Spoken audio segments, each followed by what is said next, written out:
Good evening friends, this is Rajesh and you are watching Angel Tech analysis. बात करेंगे bank Nifty की, देखेंगे next week के लिए हमारे लिए कौन से लेवल्स इंपॉर्टेंट हैं। फाइनली देखिए यहाँ पर जो आज अपने को जो कैंडल की क्लोजिंग मिली है वो क्लोजिंग बहुत अच्छी एक फुल बॉडी कैंडल मिली है। अब देखिए यहाँ पर जो हमारे पास जो कल की कैंडल मिली थी, यहाँ पर कल हमने बिल्कुल क्लियर कट डिस्कस किया था कि यहाँ पर हाई या लो दोनों में से एक चीज ब्रेक होनी जरूरी है। अगर ये लो ब्रेक करता है तो यहाँ से अगेन एक सेलिंग प्रेशर देखने को मिल सकता है अगर मार्केट यहाँ से लो ब्रेक करती है तो। बट यहाँ पर होता क्या है, मार्केट एक अच्छा खासा 200-250 पॉइंट गैप अप ओपन होती है और गैप अप ओपन होने के बाद मार्केट कंटिन्यू एक अच्छे अप मूव में चले जाती है। अब देखिए मार्केट गई कहाँ तक है, कहाँ से मार्केट ने फाइनल रिवर्सल लिया है। देखिए ये हमारे पास एक ट्रेंड लाइन का रेजिस्टेंस एरिया है। अब ट्रेंड लाइन का रेजिस्टेंस एक तो हमारे पास ये रेजिस्टेंस हो गया, दूसरा मार्केट ने जो यहाँ पर सपोर्ट बनाया था, जैसा कि कल हमने डिस्कस किया था कि जो हमारे पास रेंज का सपोर्ट होगा ये सपोर्ट आगे जाकर के रेजिस्टेंस की तरह काम करेगा। तो फाइनली मार्केट ने इस एरिया से जाकर के थोड़ा सा पुल बैक नीचे की तरफ दिया है, मार्केट थोड़ा सा नीचे की तरफ आई है।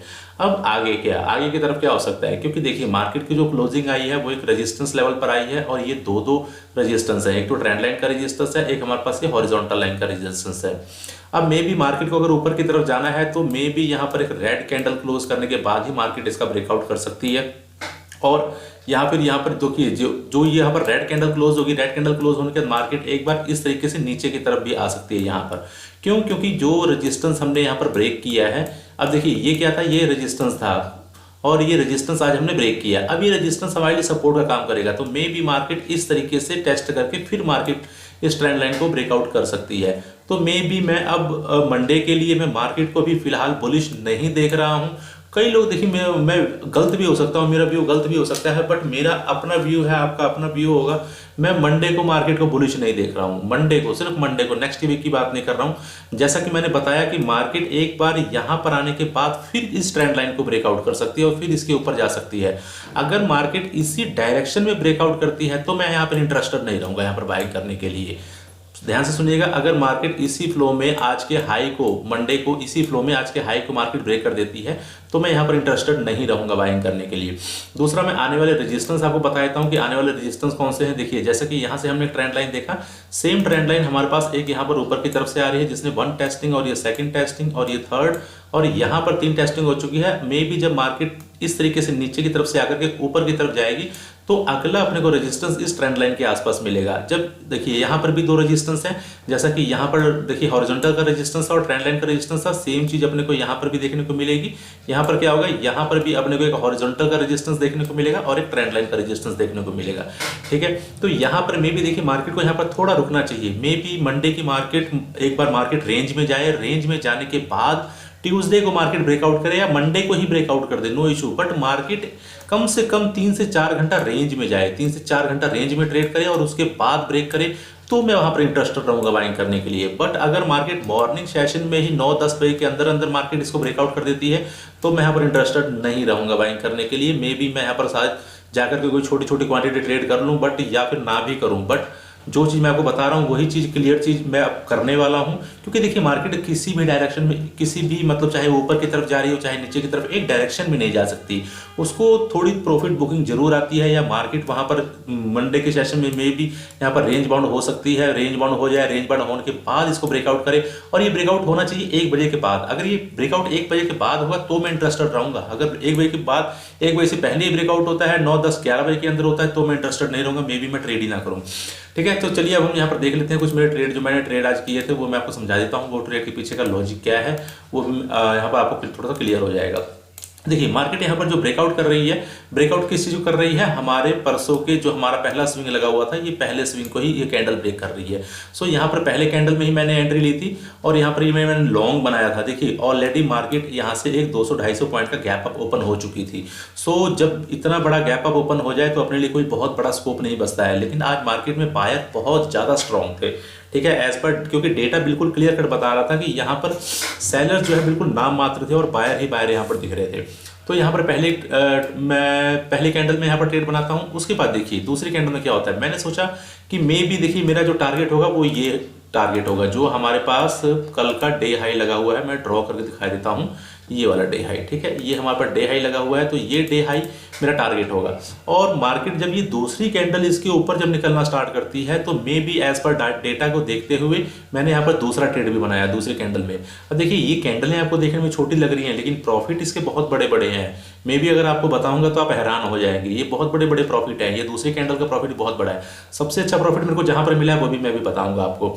इसके बाद देखिए मार्केट यहाँ पर देखिए 700-800 का लेवल जो था यहाँ पर, ये एक रेजिस्टेंस की तरह था। मैं आपको बता देता हूँ क्यों, ठीक है। थोड़ा सा चार्ट को मैं पीछे लेकर के चलता हूँ और इस तरीके से ये ड्रॉ करके दिखाता हूँ। ये देखिए ये एरिया जो है पूरा रेजिस्टेंस एरिया था और मार्केट इसी लेवल के आसपास आकर के मार्केट को यहाँ से मे बी या तो रिवर्स होना चाहिए या तो मार्केट को थोड़ा टाइम यहाँ पर स्पेंड करना चाहिए।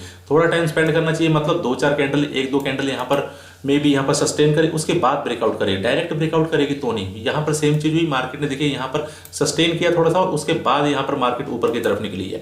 और ऊपर की तरफ जब मार्केट निकलती है तो अगेन मैं यहाँ पर ये वाली कैंडल में ऑलमोस्ट 9:35 वाली कैंडल में एक और ट्रेड लेता हूँ, तीसरा ट्रेड। इसके बाद मेरा टारगेट पूरा हो चुका था। जो मेरा टारगेट है मेरे को लगा कि मतलब देखिए क्योंकि ऑलरेडी मार्केट इतनी बड़ी गैप अप है तो बहुत ज्यादा अपने को मूव देखने को नहीं मिलेगी, बट देखिए मार्केट है, कुछ भी हो सकता है यहाँ पर। तो 3 ट्रेड के बाद मैंने पहले तो मार्केट को क्लोज, अपने डेटा को, अपने टर्मिनल को क्लोज कर दिया। उसके बाद देखिए मैं अगेन यहाँ पर आकर के इस लेवल पर जब मार्केट ने ये कैंडल को क्लोज कर दिया, देखिए कितनी अच्छी क्लोजिंग है। थोड़ा चार्ट को बड़ा करके दिखाता हूँ, ये बहुत अच्छी क्लोजिंग है। ये जब मार्केट ने क्लोज कर दिया तो अगली कैंडल जैसे ही इसका हाई ब्रेक करती है, दोबारा मैं यहाँ पर ड्रॉ करके दिखा देता हूँ, जैसे ही नेक्स्ट कैंडल इसका हाई ब्रेक करती है मैं अगेन जाकर के एक ट्रेड लेता हूँ। और ये ट्रेड मैंने एक छोटी क्वांटिटी में लिया था, बहुत बड़ी क्वांटिटी नहीं थी, छोटी क्वांटिटी में लिया था। और ये वाली कैंडल बनी, ये कैंडल बनी और ये वाली कैंडल जैसे ही बनती है मैं अपना यहाँ पर प्रॉफिट बुक कर लेता हूँ 80% क्वांटिटी। अब यहाँ पर मार्केट देखिए एक रेंज बनाती है, सबसे अच्छा सिनेरियो। मार्केट यहाँ पर रेंज बनाती है, रेंज बनाने के बाद जैसे ही इस कैंडल का हाई ब्रेक होता है मैं यहाँ पर जाकर के एक और ट्रेड लेता हूँ। अब मानेंगे नहीं, इस कैंडल में जो प्रॉफिट मिला ये प्रॉफिट बहुत बड़ा था। मे बी शायद जो ऑप्शन थी वो एक कैंडल में 125 या 130 पॉइंट के लमसम यहाँ पर चली, सिर्फ एक कैंडल में। और यहाँ पर जो मेरा प्रॉफिट था ये ऑलमोस्ट 165 पॉइंट या 168 पॉइंट के आसपास था। तो इन 5-6 ट्रेडों 5 या 6 ट्रेड किए मैंने, इन ट्रेडों में बहुत ही शानदार प्रॉफिट हुआ है। तो अगर इसलिए मैं कह रहा हूँ अगर मैं मंडे को ट्रेड नहीं भी करूंगा तब भी कोई बात नहीं है। वैसे भी एक प्रॉफिटेबल डे के बाद मैं नेक्स्ट डे, अच्छे प्रॉफिटेबल डे के बाद मैं नेक्स्ट डे ट्रेड नहीं करता हूँ। दूसरी सबसे बड़ी बात मैं ये बता रहा हूँ कि यहाँ पर जो मैंने क्वांटिटी ली थी ये क्वांटिटी छोटी थी, लेकिन ये जो क्वांटिटी ली थी ये क्वांटिटी इन सभी क्वांटिटियों से, ये जो मैंने 4-5 ट्रेड किए थे इन सभी क्वांटिटियों से ऑलमोस्ट मैंने यहाँ पर क्वांटिटी डबल कर दी थी। क्यों कर दी थी? क्योंकि डेटा बिल्कुल जो है घटने का नाम नहीं ले रहा था, डेटा बढ़ता ही जा रहा था बाइंग साइड का, इसलिए मैंने यहाँ पर जाकर के क्वांटिटी मैंने ट्रिपल कर दी थी ऑलमोस्ट यहाँ पर। तो यहाँ पर बहुत अच्छा प्रॉफिट हुआ। अब इसके बाद देखिए क्या होता है, इसके बाद मैंने यहाँ पर बिल्कुल टर्मिनल बंद कर दिया और मैं सोचा कि अब मैंने अपने रूल फॉलो करना है, एक बार बंद तो बंद। अब इसका अच्छा हुआ कि मार्केट रेंज में चली, रेंज में नहीं थी। अगर यहाँ पर ऑप्शन बाय प्रॉफिट बनाना चाहे तो बहुत सारी अपॉर्चुनिटी है यहाँ पर प्रॉफिट बनाने के लिए। कहाँ पर अपॉर्चुनिटी थी, देखिए मार्केट ने जो यहाँ पर एक स्विंग बनाया, ये वाला स्विंग बनाया, ये स्विंग के पास मार्केट आती है। अगेन मार्केट आने के बाद उसके बाद क्या होता है, यहाँ से एक ट्रेंड लाइन का ब्रेकआउट होता है। तो यहाँ पर ट्रेंड लाइन के ब्रेकआउट के बाद यहाँ पर हम ट्रेड कर सकते हैं और ये भी एक बहुत अच्छा खासा प्रॉफिट है, ठीक है। उसके बाद मार्केट ने इस जगह पर सिग्नल दिया है, एक शॉर्ट का सिग्नल दिया है, यहाँ पर भी हम शॉर्ट के लिए जा सकते हैं, ठीक है। चलिए चलते हैं, अब देख लेते हैं मंडे के सेशन के लिए हमारा प्लान क्या होना चाहिए। सबसे इंपॉर्टेंट लेवल जो है मंडे के सेशन के लिए ये वाला लेवल है, ठीक है, ऑलमोस्ट 41 से 150 का। अगर हम 41 से 150 के लेवल को यहाँ पर ब्रेक करते हैं तो मार्केट बहुत तेजी से नीचे की तरफ आएगी, ये चीज ध्यान रखिएगा। मैं बार बार बता रहा हूँ कि देखिए मैं यहाँ पर बुलिश बहुत कम हूँ और बियरिश ज्यादा हूँ। मार्केट यहाँ पर एक तेजी से नीचे की तरफ आ सकती है। क्यों आ सकती है? क्योंकि देखिए ये जो लेवल है, ये सारे लेवल अभी हमने टेस्ट करने बाकी हैं, अभी ये लेवल सारे रिस्पेक्ट नहीं हुए हैं और ये लेवल रिस्पेक्ट होने बाकी हैं। तो मार्केट यहाँ से जब ऊपर की तरफ से चलेगी तो पहली बार आकर के रुकेगी ऑलमोस्ट 41,000 के लेवल के आसपास, मे बी 40,980 और 41,000 के आसपास। तो यहाँ पर जब भी मार्केट इस कैंडल यहाँ पर नीचे की तरफ क्लोज करेगी कैंडल को, तो मैं पहला ट्रेड यहाँ पर, पहला ट्रेड नहीं मतलब जब भी करेगी मैं यहाँ पर सेल के लिए देखूंगा और पहला टारगेट मेरा जो होगा वो 40,980 के आसपास होगा। इसके बाद अगर मार्केट अगेन इस लेवल को आकर भी यहाँ पर कुछ टाइम स्पेंड करके नीचे की तरफ ब्रेक डाउन करती है तो अगेन मैं यहाँ पर शॉर्ट के लिए देखूंगा और जो मेरा टारगेट होगा वो टारगेट होगा ऑलमोस्ट 40,700 के आसपास या 780 के आसपास।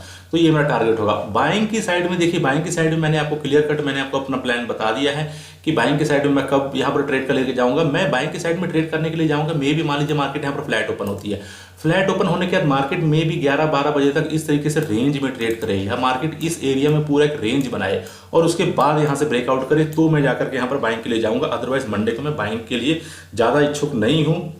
ठीक है। और यहाँ से नीचे से हम देख लेते हैं मार्केट ऊपर से नीचे कहाँ तक आ सकती है। तो यहाँ पर नीचे मैंने एक ट्रेंड लाइन ड्रॉ कर ली है। तो यहाँ से मार्केट के मेरे को जो लग रहा है, जो चांसेस लग रहे हैं कि अगर ये मार्केट रेंज बनाती है और रेंज बनाने के मे भी नीचे की तरफ ब्रेक डाउन करती है तो हमारा ये टारगेट हो सकता है जो ट्रेंड लाइन। अब इस ट्रेंड लाइन पर मैं बाइंग के लिए मैं इच्छुक रहूंगा, यहाँ पर इंटरेस्टेड रहूंगा। अगर मार्केट इस ट्रेंड लाइन के आसपास आती है और यहाँ पर मुझे कोई सिग्नल देती है तो मैं यहाँ से बाइंग के लिए मैं प्रेफर करूंगा। देखिए बाइंग के मेरे सिर्फ दो सिनेरियो हैं। दो सिनेरियो कौन से? यहाँ पर मार्केट रेंज बनाए, इसको ब्रेकआउट करे तो बाइंग के लिए जाऊंगा, यहाँ मार्केट आकर ट्रेंड लाइन पर कोई सिग्नल दे तो यहाँ बाइंग के लिए जाऊंगा, या फिर इस लेवल के आसपास 40,780 के आसपास इस लेवल पर आए कोई मार्केट यहाँ पर सस्टेन करे फिर यहाँ पर ऊपर की तरफ निकले तो छोटे से टारगेट के लिए मैं यहाँ पर बाइंग के लिए जाऊंगा। सेलिंग के लिए मेरा ये वाला लेवल है, जैसे हम कल का आज का स्विंग ब्रेक करेंगे। दूसरा लेवल हमारा 40,900 जब हम ब्रेक करेंगे, और ऑलमोस्ट तीसरा लेवल होगा जब हम ट्रेंड लाइन को नीचे की तरफ ब्रेकआउट करेंगे। बट यहाँ पर ट्रेंड लाइन को ब्रेक डाउन करना नीचे बहुत मुश्किल है, क्यों? क्योंकि डेटा बहुत अच्छा लगा हुआ है बाइंग साइड का, इसलिए मैं ये चीज़ तो एक्सपेक्ट नहीं कर रहा हूँ। बाकी सारी चीज़ें ये मेरे प्लान के अंदर है। चलिए उम्मीद करता हूँ कि वीडियो पसंद आई होगी। वीडियो पसंद आई हो तो वीडियो को लाइक और शेयर जरूर करिएगा, और नए लोगों से रिक्वेस्ट है चैनल जरूर सब्सक्राइब कर दीजिए यार, आप लोग चैनल सब्सक्राइब नहीं करते हैं। और टेलीग्राम चैनल अगर आपने ज्वाइन नहीं किया, नीचे डिस्क्रिप्शन में लिंक है, वहाँ से जाकर के आप चैनल ज्वाइन कर सकते हैं। तो आज के लिए इतना ही, मिलते हैं नेक्स्ट वीडियो में। जय हिंद, जय माता दी।